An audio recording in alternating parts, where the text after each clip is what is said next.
Hello, আসসালামু আলাইকুম guys. আশা করি সবাই ভালো আছেন। এই প্রথম আমি একটা ভয়েস দিয়ে মেকওভার কমপ্লিট করলাম। আশা করি আপনাদের ভালো লাগবে। আমি একটা বাস্তব ঘটনা আজকে বলবো আপনাদের। আ আমার একটা ফ্রেন্ড, নাম হচ্ছে বাঁধন, ছেলে ফ্রেন্ড। তো বাঁধন খুবই একটা ভালো ছেলে। উম বাঁধন শুধু আমার ফ্রেন্ড না, আমার কাজিন হয়। তো যেকোনো একটা কারণে বাঁধন আমাদের বাসায় অল্প কিছুদিন ছিল, ২ মাসের মতো। তো প্রায় দেখতাম বাঁধন মোবাইলে কথা বলে। তো আমাদের সাথে খুব ভালো সম্পর্ক, তো আমি যদিও ওর সিনিয়র, কিন্তু আমাদের মধ্যে খুব ফ্রেন্ডলি সম্পর্ক। ওর সার্কেলের মধ্যে মানে আমিও একটা ফ্রেন্ড। তো আমি জিজ্ঞেস করলাম, "কিরে, প্রায় দেখি তোকে ফোনে কথা বলতে, কি কারো সাথে কথা বলিস?" তো বলল, "হ্যাঁ, আমি একটা মেয়ের সাথে কথা বলি। মেয়েটার বাসাটা হচ্ছে কিশোরগঞ্জে। ও আর আমি একই বেচের। তো দুজনে দুজনকেই পছন্দ করি।" তো গল্প করতে, করতে ও আবার আমাকে বলে ফেলল যে, "দোস্ত, ওনা প্রায় আমাকে ফিনান্সিয়াল হেল্প করে।" তো বললাম, ভালো। যদিও কথাটা না মানে ভালোবাসে। আ তারপর বলল কি, আমি যদি বিয়ে করি ওকেই বিয়ে করব। তো যদিও কথাটা আমি আর কি শুনলাম, বাট ট্রাস্ট করলাম না কেন? আমি না কিছু, কিছু ব্যাপারে হয় কি, আমি কথায় বিশ্বাসী নই, কাজে বিশ্বাসী। কারণ ভালো তো সবাই বাসতে পারে। কিন্তু শেষ অবধি কি সবাই থাকতে পারে? যে থাকতে পারি সেটাই তো আসলে সত্যিকারের ভালোবাসা। আমি মনে করি। কে কীভাবে নেয় সেটা জানি না। তো খুব ভালো ২ মাস আমার সাথে আমরা একই সাথে গল্প মানে অনেক আমাদের মধ্যে একটা ভালো বন্ডিং, ফ্রেন্ডলি আরকি। তো আমাদের বাসায় থাকতে, থাকতে না বাঁদনের আমেরিকান ভিসা হইল। মেবি লটারির মাধ্যমে। যদিও অত কোয়েশ্চেন করা হয়নি। আমরা মেক্সিমাম সময় মুভি দেখতাম আর অন্য গল্প নিয়ে ব্যস্ত থাকতাম। আসলে ভালোবাসাটা হচ্ছে ওর একটা পার্সোনাল ম্যাটার। আর কি ওখানে আমি কোনো কোয়েশ্চেন করতাম না। তারপর তো প্রায় দেখতাম ওই ভিসার কাজগুলা করে। তো আ একটা সময় হয়ে গেল। হয়ে গেল পরে বলল যে, "দোস্ত, তাইলে আমি বাসায় চলে যাই। আমার তো আরও কিছু কাজ আছে, ওখান থেকে করতে হবে।"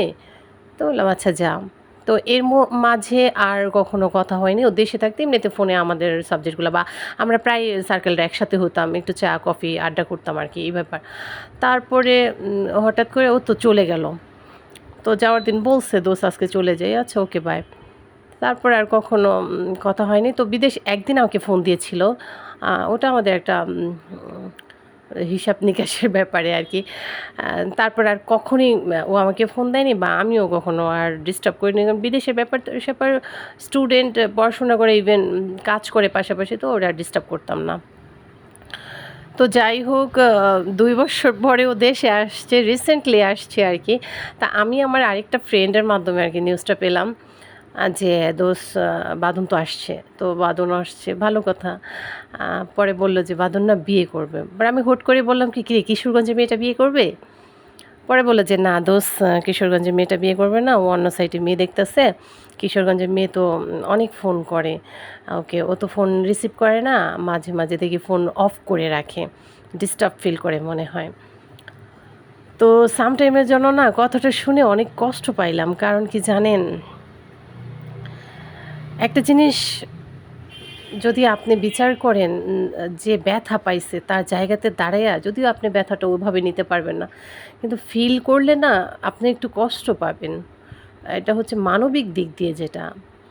তো আমি না ওই যে যখন কথাটা বলছে না যে ও মেয়েটা না অনেক ফোন করে, ও না রিসিভ করে না, ইগনোর করে, মাঝে, মাঝে ফোনটা অফ করে রাখে। এই কথাটা না মানে আমার খুব মাইন্ডে লাগছে, ইভেন সেট হয়ে গেছে রিংটোনের মতো। মানে মাঝে, মাঝে মনে হয় কথাটা বাজে।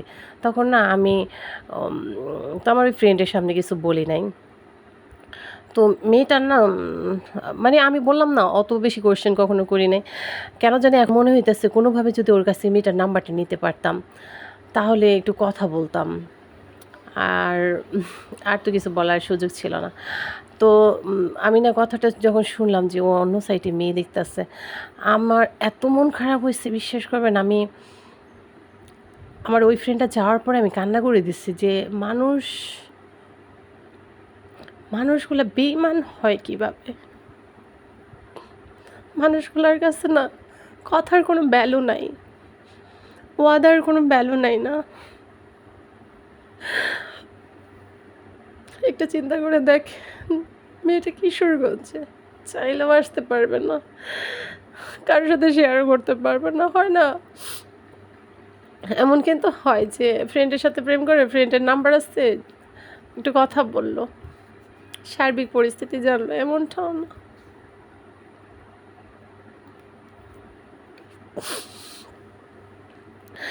পুরুষগুলো না, বিশ্বাস করেন, খালি পকেটে অসম্ভব সুন্দর, অসম্ভব কেয়ারিং থাকে। যখন পকেটটা ভরবে না, কসম করে বলছি আপনাকে, আর আগের মতো ভালোই বাসবে না।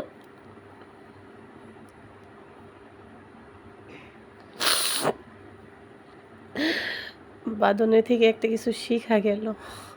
আমি জানি না ভিডিওতে ভয়েসটা শুনে কে কীভাবে রিয়েক্ট করবেন, কিন্তু সত্যি এটা, পুরুষগুলা খালি পকেটে অসম্ভব সুন্দর।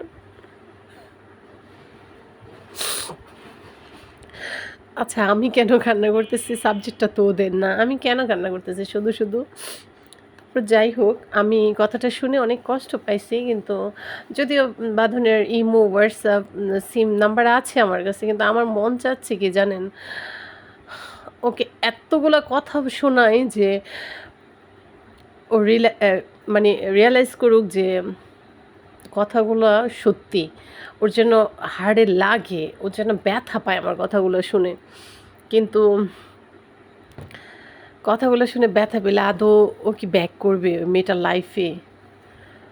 মানে আজকে আজকে আমি ওর ইমুতে অনেকগুলা ট্যাক্স করছি, পরে দেখি ইমুতে নাই, পরে আর ট্রাই করি নাই ও, মানে ওকে নেটে আসলো কি না বাকি আর দেখি নাই আমি। তো সত্যি অনেক কষ্ট পাইছি। মানুষগুলা না কথার ভ্যালুটা বুঝে না। আচ্ছা, কথার ভ্যালুটা যদি না বুঝো তাহলে কথা দেও কেন? দেওয়ার তো কোনো দরকার আসে না। তুমি মানে ওদেরকে না, আমি আমার সার্কেলদের সাথে আমরা যখন আড্ডায় বসতাম তখন আমি এই কথাটা প্রায় বলতাম, একজনকে ভালোবাস, পৃথিবীটা খুব সুন্দর লাগবে, নিজে মানে নিজের মাইন্ডও ফ্রেশ থাকবে, অনেক বাঁচতে ইচ্ছে করবে। আসলে সবাই এটার ভ্যালুটা বুঝে না কথাটার। আসলে ভালোবাসা যে কত মজা এবং আনন্দের একটা জিনিস, যে সত্যিকারের ভালোবাসছে একমাত্র সেই বুঝবে। যারা মজা করছে তারা কখনোই বুঝবে না, কোনো দিনও না। তো আশা করি আপনাদের সবার ভালো লাগবে গল্পটা। আমি আরেকটা গল্প বলব বাস্তব লাইফ নিয়ে, এবং নেম এবং জায়গাও আমি বলে দিব। তো সবাই ভালো থাকবেন, আর অবশ্যই আমাকে কমেন্টস করে জানাবেন। আমি ওকে অবশ্যই একটা মেসেজ এবং ফোন দিব, কিন্তু কি বললে ভালো হয় সেটা যদি আমাকে একটু জানান, আমি অনেক উপকৃত হব। আসসালামু আলাইকুম, সবাই ভালো থাকবেন।